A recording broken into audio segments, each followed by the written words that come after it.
কিসে রিজিক বাড়ে, কি করলে রিজিকে ভরপুর বারাকা হয়, রিজিকের চাবিকা ঠিক কোথায়, কোন পথে চললে রিজিকে ভরপুর বারাকা হবে, আমার জীবনে বরকত নেমে আসবে রিজিকে, এটা জানতে মনে যাচ্ছে না আমাদের? হ্যাঁ, কষ্ট হচ্ছে আপনাদের? কষ্ট হচ্ছে? তাহলে কি করলে রিজিকে ভরপুর বারাকা হয়, কি করলে আমার জীবনে ভরপুর বারাকা নেমে আসে, এই পয়েন্টটাতে আমরা একটু আলোকপাত করি। যেসব কাজ করলে আমাদের জীবনে রিজিকে আসমানি বারাকা নেমে আসবে, আমাদের রিজিকে আসমানি বারাকা নেমে আসুক, আমরা চাই কি চাই না? সবাই আমরা চাই নিশ্চয়ই। যে কাজ করলে রিজিকে আসমানি বারাকা আসে, এর এক নম্বর হচ্ছে তাকওয়াল্লাহ, আল্লাহর ভয়। আল্লাহ তাআলা বলছেন, ওমাইয়াত্তাকিল্লাহা ইয়াজআল লাহু মাখরাজা ওয়া ইয়ারযুকহু মিন হাইসু লা ইয়াহতাসিব। যে আল্লাহকে ভয় করে, যে আল্লাহ সচেতন, আল্লাহ তাকে মাখরাজ, মাখরাজ মানে কি জানেন? ওই যে এক্সিট লেখা না এদিকে, এই এক্সিটকে আরবিতে বলে মাখরাজ, মানে কোথাও আটকাবেন না, বের হওয়ার রাস্তা আছে, কোথাও আটকাবেন না, বের হওয়ার রাস্তা আল্লাহ তাআলা অ্যারেঞ্জ করে দিবেন। You will have the way out from crisis. ক্রাইসিসে পড়লে, সংকট মোমেন্টে আল্লাহ তাআলা ওখান থেকে এক্সিটের ব্যবস্থা আপনাকে করে দিবেন।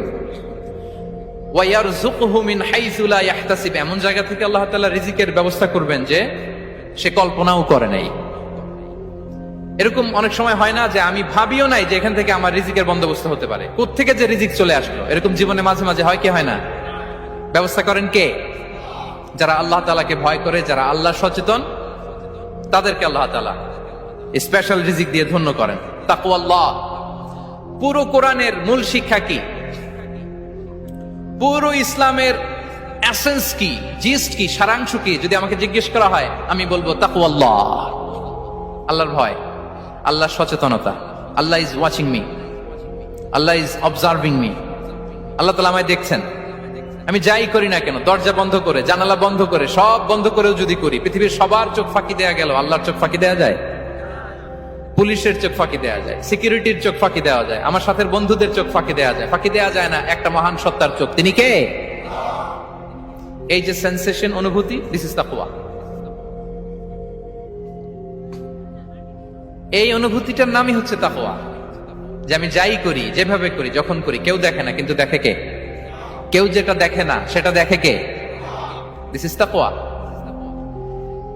এই তাকওয়ার চর্চা যার মধ্যে আছে, তার রিজিকে বারাকা নেমে আসবে। আমরা যেন তাকওয়ার চর্চা করি, আমাদের ছেলে মেয়েদের জন্য এটা শেখাই যে কেউ দেখে না বাবা, কিন্তু আল্লাহ দেখে। ছোটবেলা থেকে যদি আমাদের সোনামণিদের ব্রেইনে এই তাকওয়াল্লাহ নামের এই সফটওয়্যারটা ইনস্টল করে দেই, আর কোনোদিন সে বিপদগামী হবে না, পথচ্যুত হবে না। ওই ছেলেকে দিয়ে আর পৃথিবীতে অন্যায় করানো যাবে না, সে পাপ কাজ করবে না, সে অন্যায় কাজ করবে